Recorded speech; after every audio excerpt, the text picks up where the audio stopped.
Don't say we never do anything for you here at the Daily, because today we have come to the pub in the name of journalism. I'm Liz Bates, and standing in for Neil today, he is going to be so jealous when he hears this episode.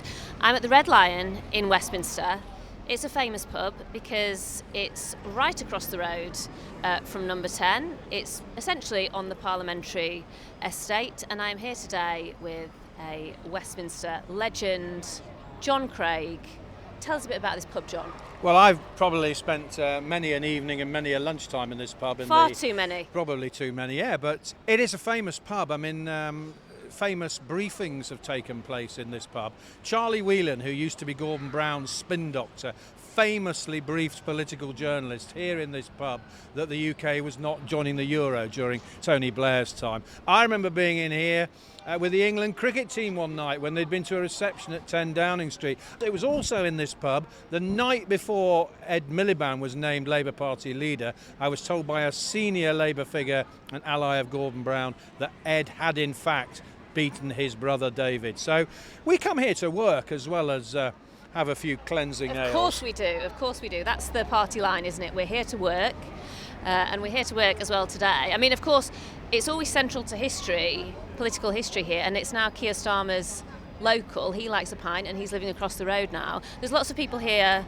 this Thursday afternoon. We're talking about that, of course, today because there is a story splashed across the Sun newspaper this morning. I think it reads, no cigarettes and alcohol. Jon Craig is holding the Sun newspaper and we are going to speak about what's inside in a minute. But first of all, we're going to hear from the Prime Minister. Yes, we are going to take decisions in this space. More details will be revealed, but this is a preventable series of deaths, and we've got to take the action to reduce the burden on the NHS and reduce the burden on the taxpayer. It sounds like Keir Starmer has confirmed that they're thinking about this, that there could be extending that smoking ban. Tell us a bit about it, Jon. The story talks about secret Whitehall papers seen by the Sun. There's not actually a quote from the secret Whitehall papers in the story, but the PM has confirmed during his visit to Paris that in fact the government is looking at this, quoting a figure of I think it's 80,000 deaths still can be attributed to smoking. I well remember covering the ban on smoking in pubs, restaurants, etc., brought in by the Blair government. I remember the legislation going through Parliament, and there were calls for exemptions for working men's clubs. Quite a few Labour MPs wanted exemptions for private clubs. Working men's clubs were cited, but there was one vote where actually they backed that amendment, but then there was another vote after that where they voted for a total ban. And I can remember talking to MPs, Labour MPs who are heavy smokers, and I said, how come you're voting for a total ban? And they said, well, it's a public health issue. And I think that's the argument the government is going to use this time round. Of course, I mean, back then there was a lot of fuss, a lot of complaints, a lot of outrage, but these days people think nothing of the fact that you can go in a pub and you don't come out with your suit or your clothes smelling. I mean, I can remember it, of course. I'm old enough to remember in the Boulevard of Broken Dreams, otherwise known as Fleet Street, when, of course, there was smoking in newspaper offices. Yeah, and the rest. I remember sitting. I used to sit next, actually, in the press gallery of the House of Commons. I used to sit next to a colleague who was a heavy smoker, and I'd go home at night, and my suit stank of his cigarettes. It's changed the whole culture in this country around smoking, hasn't it? Yeah. And could you see that happening with this potential ban on the outside of pubs? Well, I think it's going to go through. I mean, look at the parliamentary arithmetic now. I mean, just the recent history of all this is that a smoking ban and a vaping ban was proposed by Rishi Sunak in his Conservative Party conference speech. Then there was a vote in Parliament, I think it was in April this year, second reading, and it went through largely on Labour votes. And because there was 57 Conservative MPs voted against it, it was a free vote. And 106 either abstained or didn't turn up. Now, significantly, amongst those 57 were two of the current Tory leadership candidates, Kemi Badenoch, who at the time, I think I'm right in saying, was Business Secretary, and Robert Jenrick, who is also another candidate. The Tories, they're all over the place on this. Rishi Sunak proposed it, then a lot of Tory MPs voted against it. But the parliamentary arithmetic now, with Labour with a majority of 172, it's going to sail through. It'll go through. Despite Tory objections. There's not going to be a lot of opposition to these anti-smoking policies at all, is there? These are going to be easy things for the Labour government to get through. There will be some Tory MPs will talk about the nanny state and things like that. But they're very much in the minority. They are in the minority, yes. Labour will see it very much. What's been interesting, of course, with this Rishi Sunak policy is how Keir Starmer leapt on it and said, yes, we'll do it. Well, was it originally a Labour policy? Wasn't it? I think it was Labour policy as well, wasn't it? Yeah. Rishi nicked it. Yeah. And now it will be Labour that actually bring it into fruition. Yeah. There's a lot of things, I think, to be ironed out. A lot of things that they'll have to sort out in consultation. For example, we're sitting here on a bench on a pavement, and of course a lot of pubs have gardens. How's it going to affect pub gardens? Will they be able to enforce? We're in a street called Derby Gate, just off Whitehall here. How do you enforce it in when it's a public pavement or a public street? You're right, because we're outside a pub. We're sitting in what is essentially a smoking area, but it's basically just a street. Yes. So there's no way that you could ban people smoking here. No. This will go out to public consultation. Bound to, because it's quite contentious. The hospitality industry will be furious and oppose it, say it's going to kill their trade. Although, interestingly, Tim Martin, the boss of Wetherspoon, has said he's fairly relaxed about it. He says his pubs in the gardens have smoking areas, non-smoking areas. He says it won't affect his trade. Obviously, they'll need to look at the issue of pavements versus gardens in pubs and so on. And other areas like outside theatres, outside offices, outside hospitals and other places where at the moment you see people heading for the door for a cigarette or going up on a roof terrace. That quite often happens. And some Conservative MPs aren't the only people who aren't happy about this. Kate Nicholls works for Hospitality UK. So she speaks to people who run pubs, restaurants, nightclubs up and down the country all the time. So we wanted to speak to her because people from that industry have made a huge adjustment already. Back in 2007 for the last smoking ban, they invested heavily in outside smoking areas. And on top of that, in the last few years, of course, they've had to deal with COVID lockdowns and the cost of living crisis. Can you imagine what kind of shock they felt this morning when they saw that Sun headline, thinking, what else do we have to deal with? So I had a word a little bit earlier today with Kate Nicholls. I think our reaction first and foremost was one of surprise because it was the first that we'd heard about it when we were reading about it in The Sun. We haven't had any details. We don't know what the proposal is. They were feeling, for many of them, they're feeling at the edge already before this announcement. This could be the final nail in the coffin for so many of them. We did a recent member survey and around a third of the sector say they're operating at or below break even. They can't take any more shocks to the system. They can't take any more costs, and this would undoubtedly have a regulatory cost hitting them. So it will be a significant impact, not just on pub beer gardens, but restaurant terraces, cafes, coffee shops. During the smoking ban and the result of the smoking ban, they invested heavily in outdoor areas, but they invested again post-COVID because they were only able to reopen outdoor areas. For those businesses for whom smoking areas have a big impact on a big component of their business, this will be a significant hit. So we need to make sure, as we saw with COVID, that we don't just look at the health controls, we also look at the economic impact and the harm that can do to jobs, businesses and livelihoods. Is there an argument, of course, on the other side, which is that the health impact of smoking is so serious and so grave that, if the sector has to take a bit of a hit, then so be it? There are clearly serious concerns around smoking and the impact that smoking has, particularly on the NHS and individuals' health. But the right way to do that is to look at tackling smoking prevalence and to look at measures to do with smoking.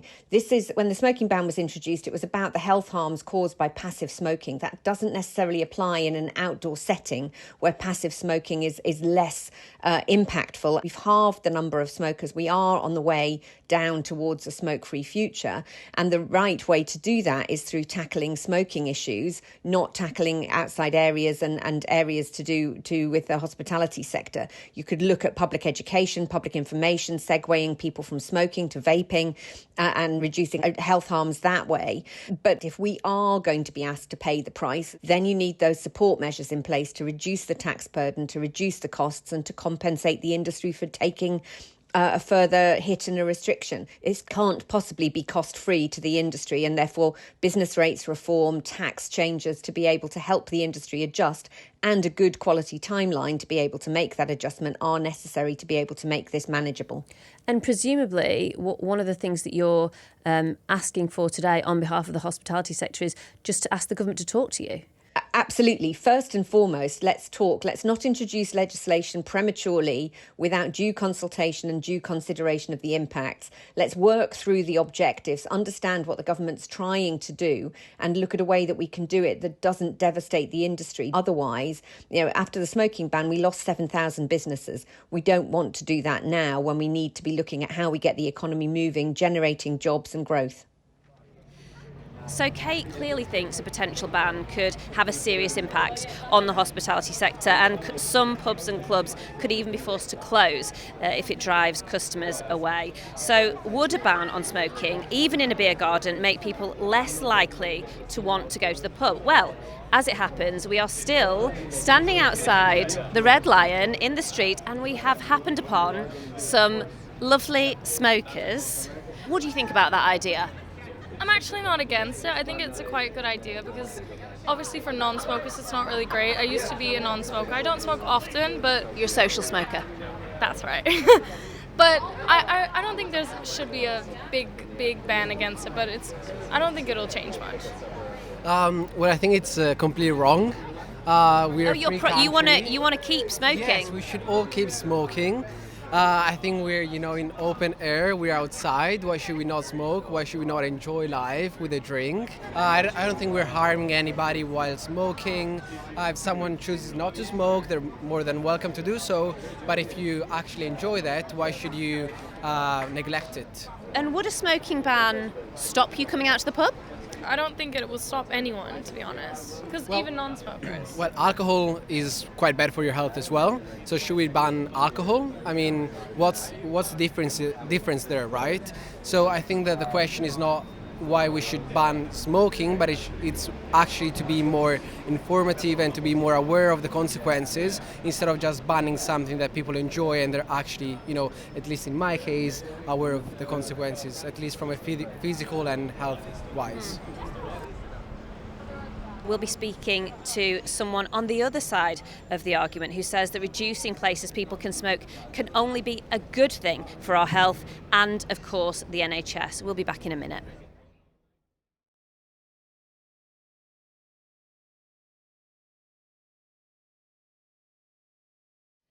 So we're still here outside the Red Lion, the iconic Westminster boozer, and we're here because a leaked Labour document suggests they are planning to ban smoking not just inside but outside pubs as well. And I suppose the thing we want to know now is, do bans like this actually work in terms of improving public health? I spoke to Dr. Layla McCay from the NHS Confederation about the impact the 2007 smoking ban had on public health.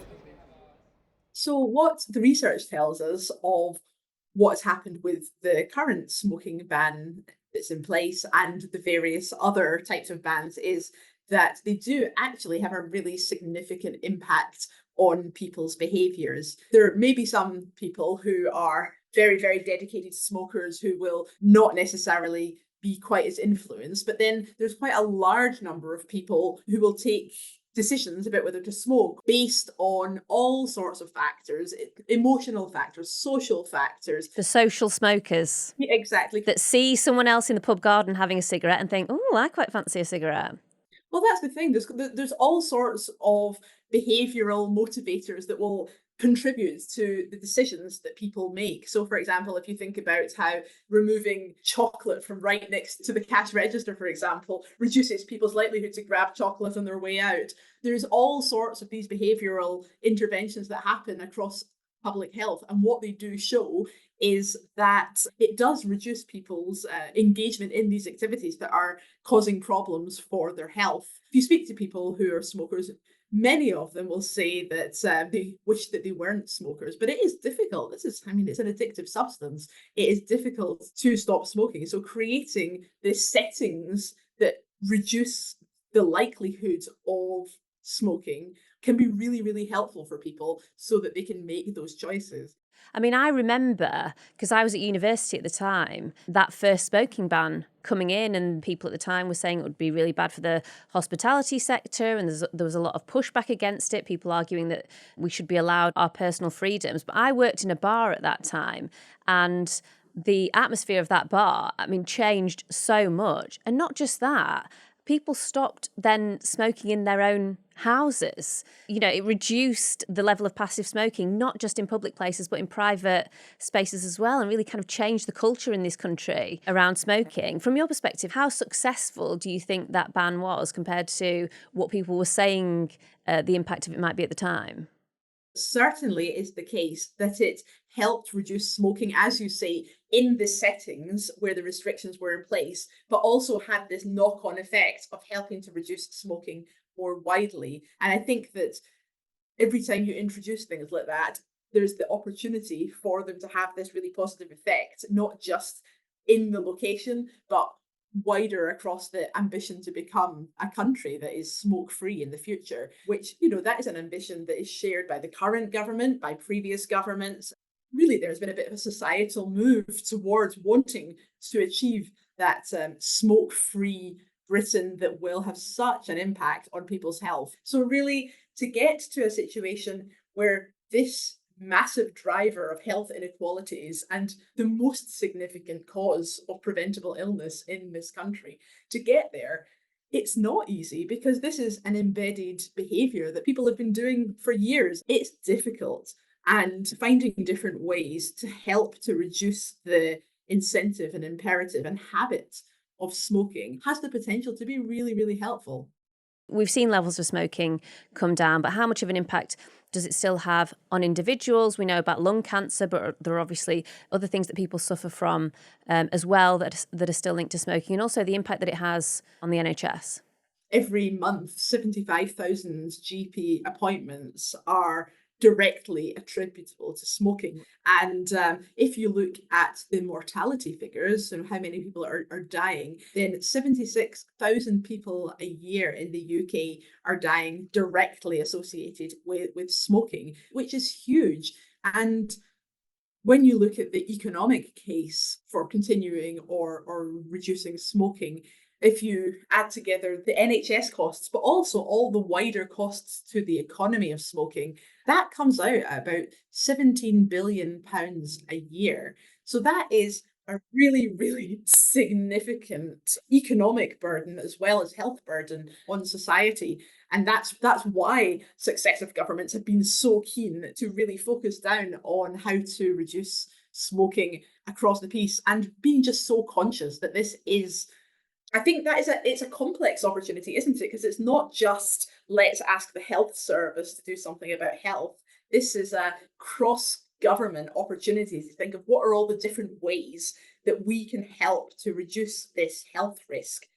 What about the argument that it's just nice to go and sit in a beer garden and have a glass of wine and a cigarette?